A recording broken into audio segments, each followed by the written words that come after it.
Susumplong na lang kita sa mga pulis kikita pa ako. Alam mo, Samson, nalaman na ni Vince yung lihim natin. May magnanakaw! Balbisa mo tiklayin natin! Pinsan mo tong magnanakaw na to? Alam mo, tingin ko talaga yung duda mo na backless siyang kapatid mo. Mali! Bakla yun! Ayaw mo ba ako maging hipag? Ma'am, mababawi din natin yung nawalang pera sa'yo. Pero ang hindi natin mababawi, yung trust at saka respect natin sa pamilyang maluloko at saka magnanakaw. Well, then you need her.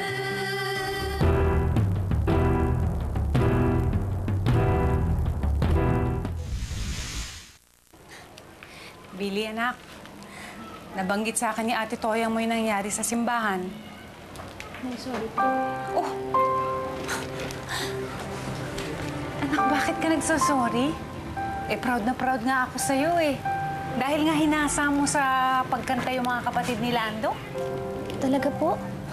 Alam ko naman, anak, na kahit anong hirap ang pinagdadaanan natin ngayon, hindi mawawala ang totoong nasa puso mo.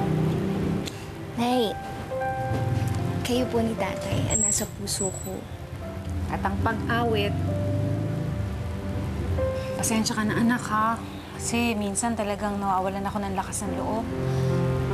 Ako magulang, ako dapat nagbibigay ng lakas ng loob sa'yo.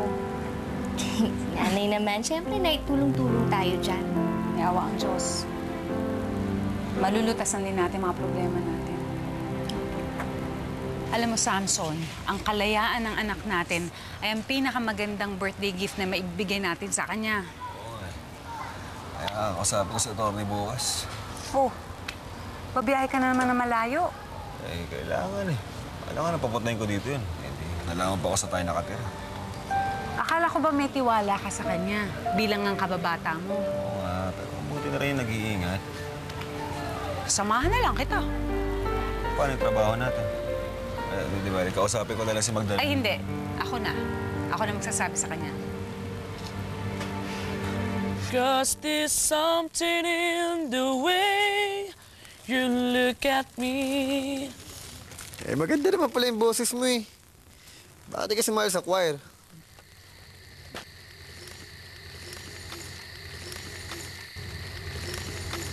Rachel, ano lagi ito ituro sa inyo? Laging mabait. At bawal mangupit. Gusto mo ba ng balot? Oh, ito pa. Hindi pa yata naghapunan Ano kaya gusto niyo? Yo, tol! Anong lalo naman ang iniisip mo dyan? Kaya nga maingay, baka may makarinig sa atin. Tal, ngayon ka na ba magtatapat ng nararamdaman mo kay Jean? Hindi pa. Mahal pa akong tiyempo Baka kaarawan niya. Sa birthday? Ready na yung performance ng mga putol mo. Hindi nga Kakaproblema ngayon sa bahay. Hindi sila magkasundo yung La Jobit Huwag na nga natin pahirapan si Kuya. Parang di naman tayo na ano ni Kuya Jovic Inupakan niya ako dati. Di ba matagal na yun? Pero mukha talaga siyang salbahe di ba? Nag-aamo siya ng pagkain. At ang kalat-kalat pa niya. Ayoko talaga sa kanya. Ako din. Ako rin. I hate that girl! For me, she's irrelevant. Double R ba o double L yun? Shut up! Alam niyo, di naman irrelevant si Jean. Super duper talino kaya nun. Nauungusan na nga niya si Diana Super duper? Super duper sorry. Super duper fan din pala siya ni Vince. Nagpapanggap pa siyang dead na kay Vince. Vince! Hindi mo pwedeng atrasan ito. Nakapirma na ako, nakapag-down na yung producer. Mama Sharona, please. Hindi talaga ako pwede sa araw na yun. Ano bang meron sa araw na yon? Don't tell me threat siya sa'yo kay Vince. Threat? She will never be a threat, especially kay Vince. Please, ibigay niyo na sa akin ang araw na yun. Kung okay lang naman sa manager natin, ako yung magiging lead singer on that day. Why not? I mean, Kaya ko naman gawin ang ginagawa mo. Kaya mo? Kaya mo maging kasing sikat? Vince, sabihin mo na kasi kung ba't di ka pwede sa makalwa. It's personal. Vince, huwag mong sayangin ang pagkakataon mo. Exactly. Kaya nga, hindi ko pwede sa makalawa. Ano ba ang pinagsasasabi mo? Hindi niyo ako maiintindihan. Hindi ba yan ang gusto mo? Yung maging sikat? Gusto ko lang kumanta. Uy, Vince. Ang gusto mo talaga mapatunayan sa mama mo, ha? Na tama ang ginagawa mo. Unti-unti na napapatunayan mo na. Bakit si Magdalena? Nasabay kayo mag-day off. Okay ba yan? Oo, nakiusap yung Samson. Alam mo naman yun, hindi nakakahindi.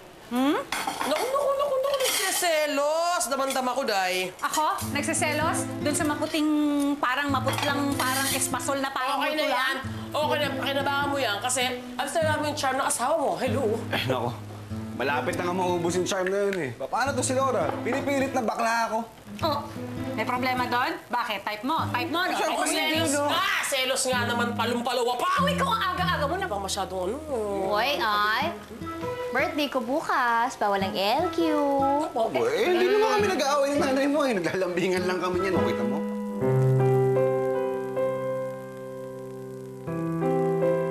Tayo naman nag-text. Wala bang bisita? Ay. Ayan, mukhang meron. Meron.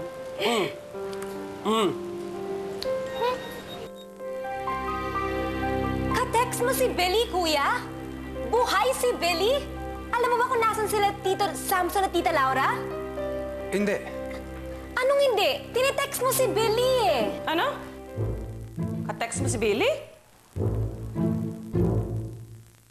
No, kasi ma'am, yung dating number niya, tinitext ko pa rin hanggang ngayon kasi baka sakaling magre-reply siya. Ay nako, Vince. Huwag ka na umasa.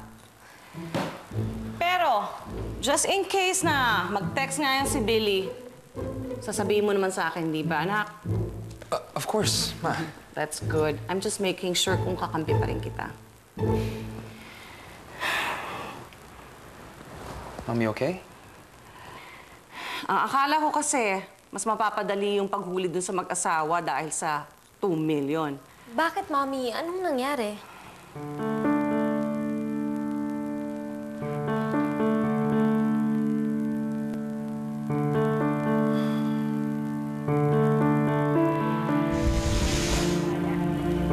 Nasaan? Nasaan yung reward ko?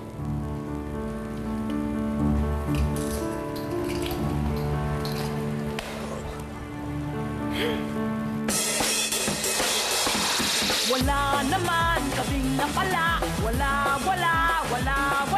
Meron pa bang naniniwala? Wala. Wala naman kaming napala. Wala naman kaming napala. Wala.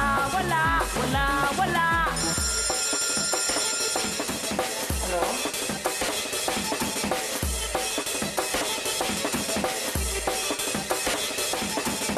Pero walang nangyari, walang nagbago. Parehong kwento. Sino ba ang niloko mo? False alarm! Puro na lang false alarm! Kuya, hindi ka dapat naglihim kay Mommy. Carol, please. Sasabihin ko naman sa kanya, pero hindi lang ngayon. Kailan? Pag may laban ng pamilya ni Billy. So, sa kanila ka kumakampi? Carol, mahal ko si Billy. Pero wala naman akong kinakampihan. Ang alam ko lang, wala namang kasalanan ng mga magulang ni Billy. Pero hindi ko rin masisisi si Mami kung may galit siya sa kanila. Please, Carol, intindihan mo naman ako. Sana, Kuya, maalala mo, mahina ang puso ni Mommy.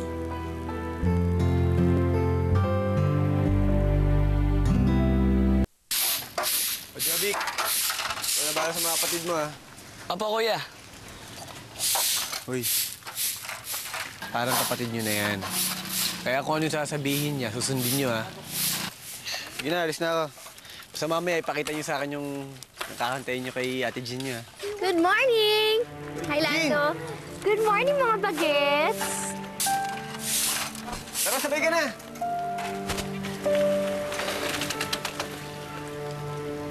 kapatid mo. Huwag ganyan ang mga mukha. Gutom pa eh. Sige.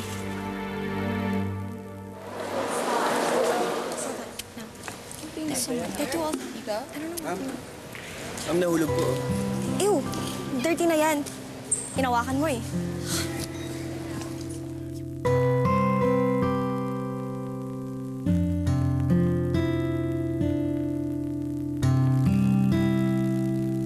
Eto na po, ang down payment ninyo para sa gig niyo bukas, ha?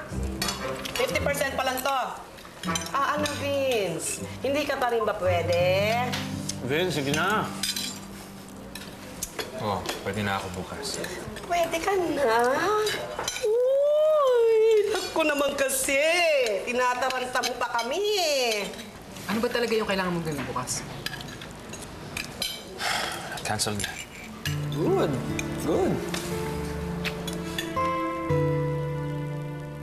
Just in case na mag-text nga yan si Billy, sasabihin mo naman sa akin, di ba, anak?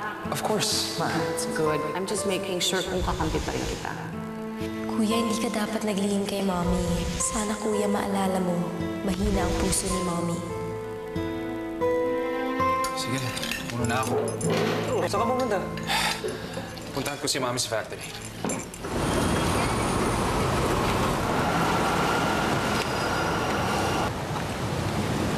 Ikaw mag-alala. Wala makakakilala sa akin dito. Hindi ko kayo pababayaan ni Billy.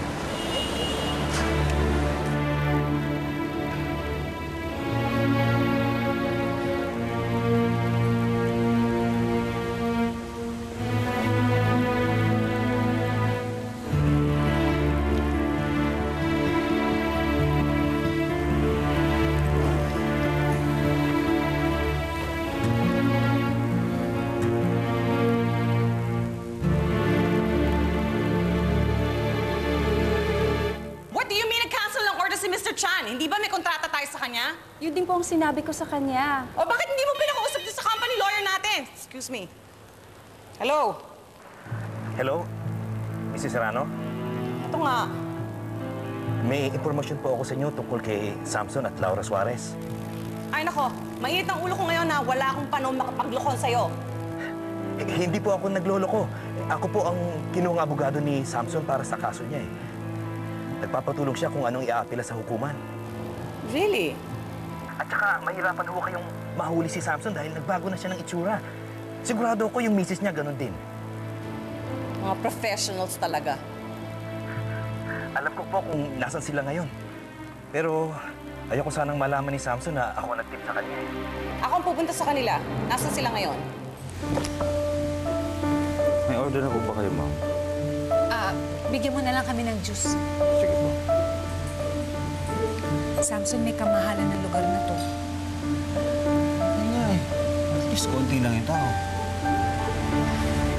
Magkano ba yung ibabayad mo dun sa abogado? Sabi ko, bibigay muna ako ng mga 10,000. Halos ubos na yung perang napanalunan ni Billy. Tapos ang liit pa nakita natin sa parlor.